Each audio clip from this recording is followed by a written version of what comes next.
A gente recebeu um material fascinante para a nossa análise de hoje. Muito interessante mesmo. É uma transcrição de uma conversa com uma pessoa chamada Darius J. Wright. Bem-vindos ao Espaço Manual do Ser Humano. Fora do corpo, Aqui estamos aprendendo juntos a expandir a nossa parecido consciência. Com aqueles relatos de quase morte. Exato.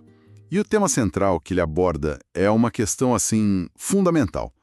Como acabar com o medo? E a abordagem dele é, no mínimo, provocadora, porque ele não vem com técnicas de respiração, terapia. Não, nada disso. A proposta é outra.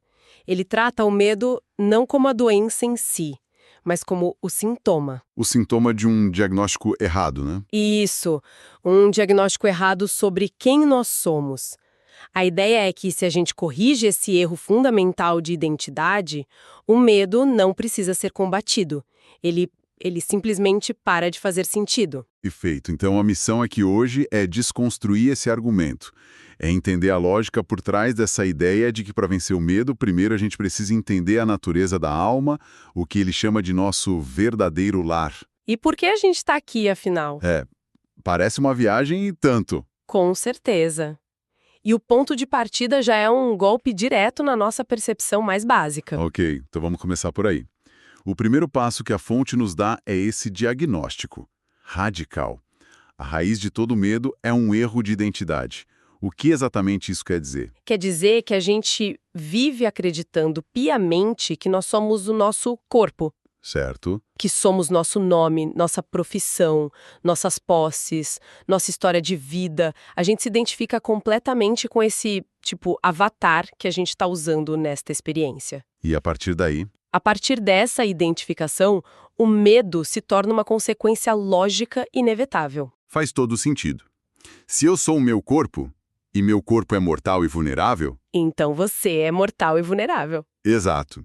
E se eu sou minhas conquistas... e elas podem ser perdidas, então eu vivo sob a ameaça constante da perda. Exatamente. O argumento é que este mundo material não é o nosso estado padrão, não é o nosso verdadeiro lar. É uma experiência temporária. Isso, imersiva. Quase como um simulador de realidade virtual de altíssima fidelidade. E esse verdadeiro lar é descrito como um estado de existência baseado em amor incondicional. Um lugar de onde viemos e para onde a gente sempre volta. Exato. Mas...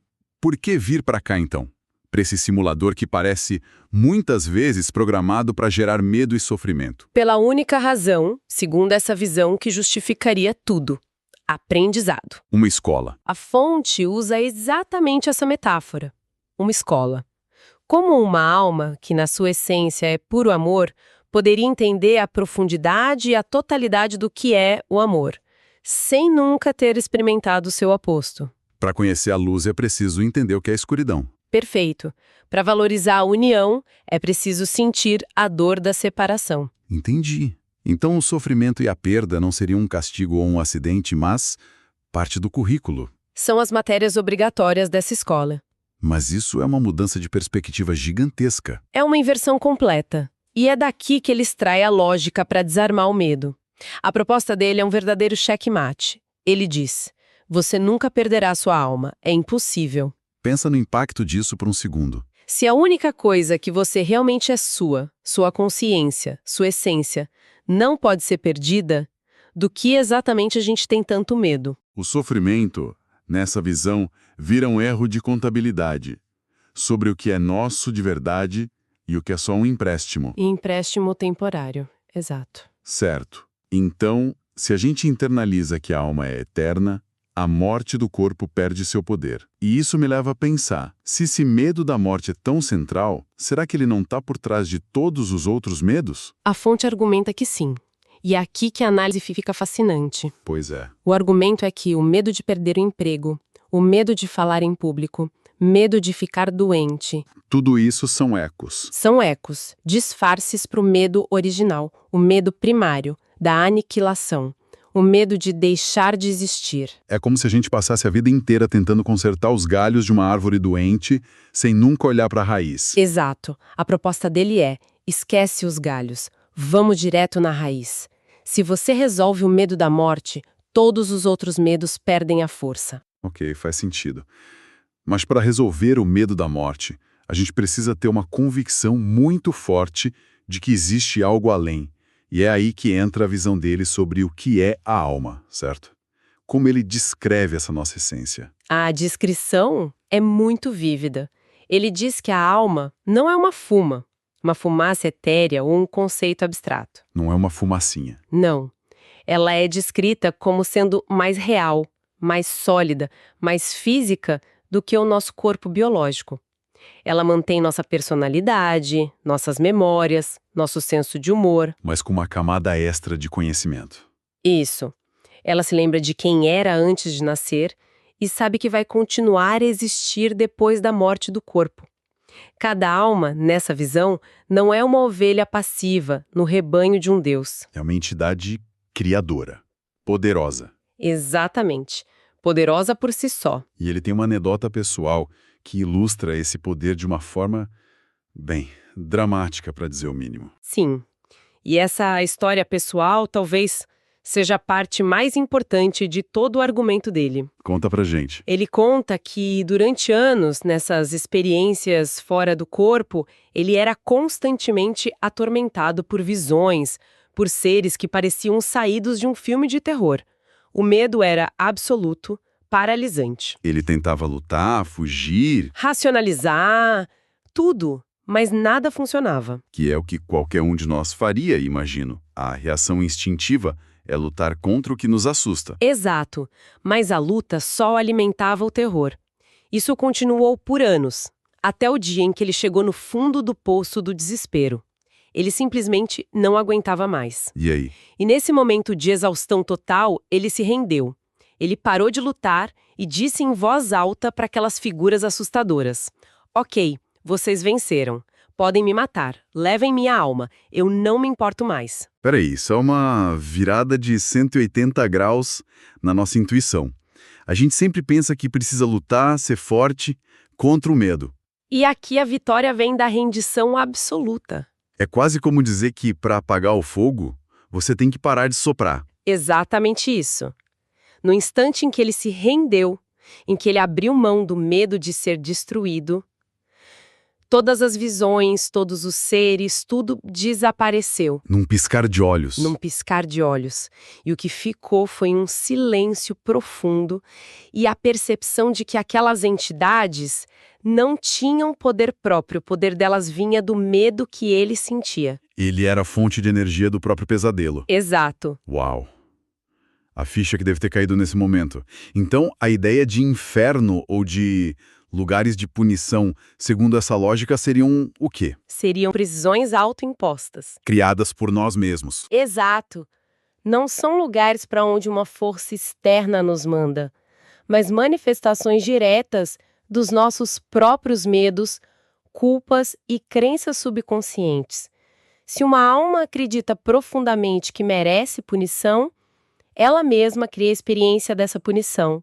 O medo só tem autoridade sobre nós se nós dermos essa autoridade a ele. No momento da rendição, você retira essa procuração.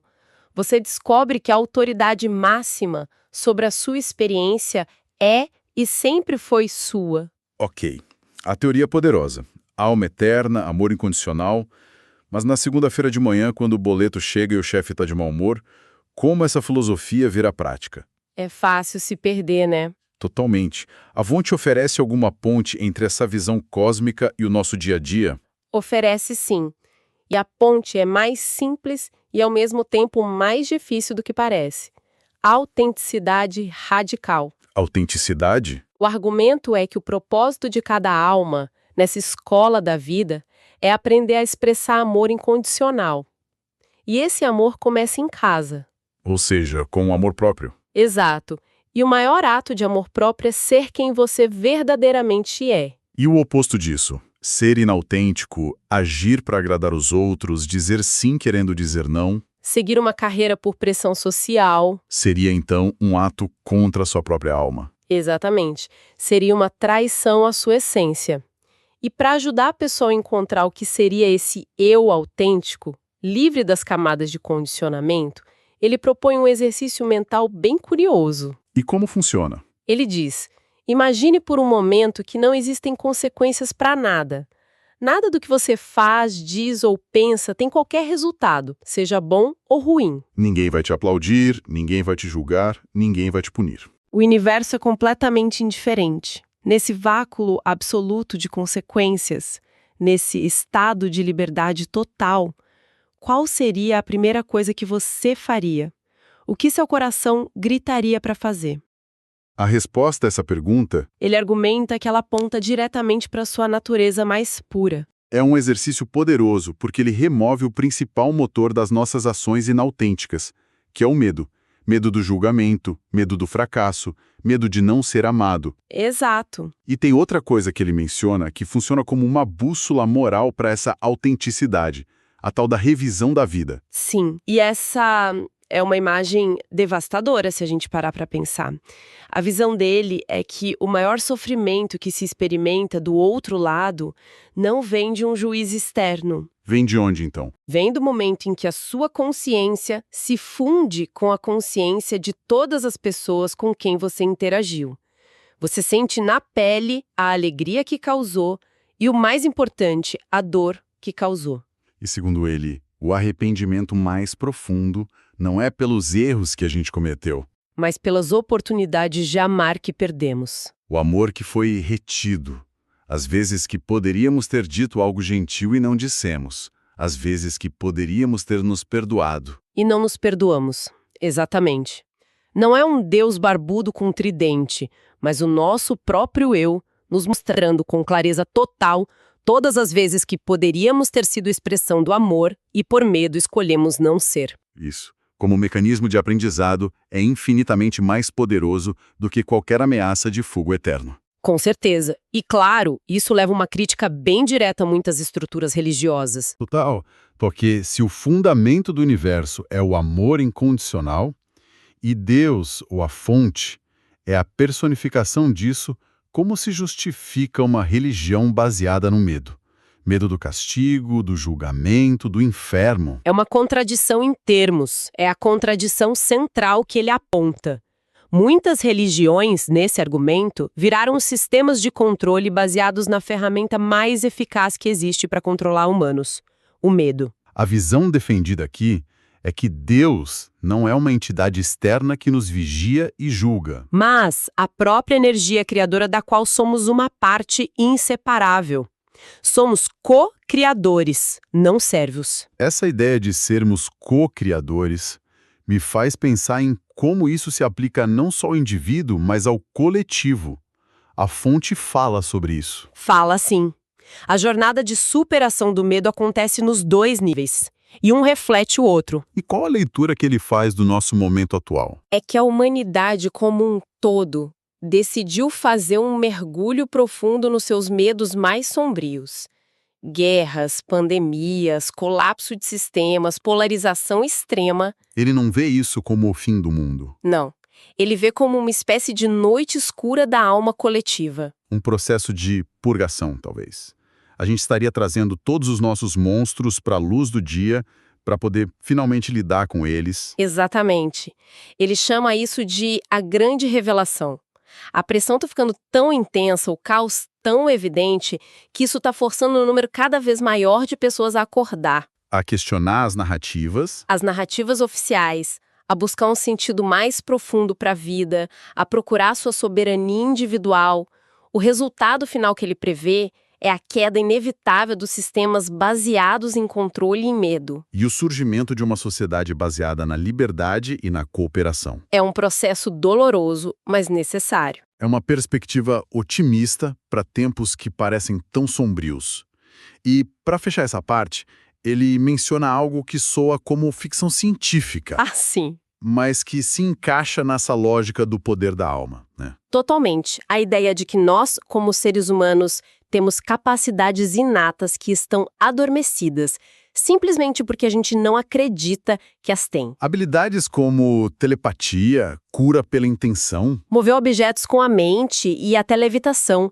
Ele argumenta que essas não são habilidades sobrenaturais, mas sim naturais para um ser consciente que entende sua verdadeira natureza. E tecnologias como a inteligência artificial, por exemplo, seriam o quê nesse contexto? Seria um espelho.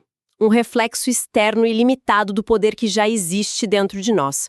Estamos criando máquinas para fazer coisas que, no fundo, nossa própria consciência é capaz de fazer. Mas a gente esqueceu como. É como alguém que esqueceu que tem pernas e passa a vida inteira tentando construir a cadeira de rodas perfeita. Essa é a analogia perfeita. Ok, vamos tentar juntar as peças e resumir a estrutura desse argumento. A proposta para acabar com o medo começa com a identificação do verdadeiro culpado. Não as circunstâncias externas, mas a nossa identificação equivocada com o corpo físico. É um erro de identidade. Isso. O segundo passo é corrigir esse erro, o que significa reconhecer nossa verdadeira natureza como consciências eternas, ou almas. Que estão aqui numa experiência de aprendizado temporária. Nosso verdadeiro eu é indestrutível. A partir daí, o medo da morte, que é a raiz de todos os outros medos, se torna ilógico. E o caminho prático para viver essa verdade no dia a dia é a busca pela autenticidade radical. É alinhar nossas ações com a nossa essência, que é amor. Exato. Conclusão é que não se vence o medo lutando contra ele de frente. Isso só dá mais poder, mais realidade para ele. Então, como se vence? A forma de vencê-lo, segundo essa perspectiva, é ir tão fundo nele, mas tão fundo, a ponto de atravessá-lo e sair do outro lado, encarar o seu pior pesadelo, render-se a ele e descobrir que ele era uma ilusão, um tigre de papel. Ao atravessar essa escuridão, você reencontra a luz. Do amor que, segundo o argumento, sempre esteve lá, esperando. É uma jornada de dentro para fora, do começo ao fim. Totalmente. E isso nos deixa com um pensamento final para reflexão, que é extraído diretamente do coração desse material. Qual seria? A fonte sugere que o maior arrependimento que uma alma pode sentir na sua revisão da vida é o amor que foi retido por medo, por insegurança, por orgulho. Se a gente levar isso a sério, mesmo que como um exercício mental, a pergunta que fica é: que ação, por menor que seja, uma pessoa poderia tomar hoje de forma diferente, sabendo que a expressão do amor é, no fim das contas, a única coisa que realmente importa? Se esse conteúdo te ajudou a pensar melhor sobre si mesma e sobre a vida, inscreva-se no canal, curta o vídeo e compartilhe com quem também está interessado em aprender a ser humano com mais consciência. Até o próximo estudo!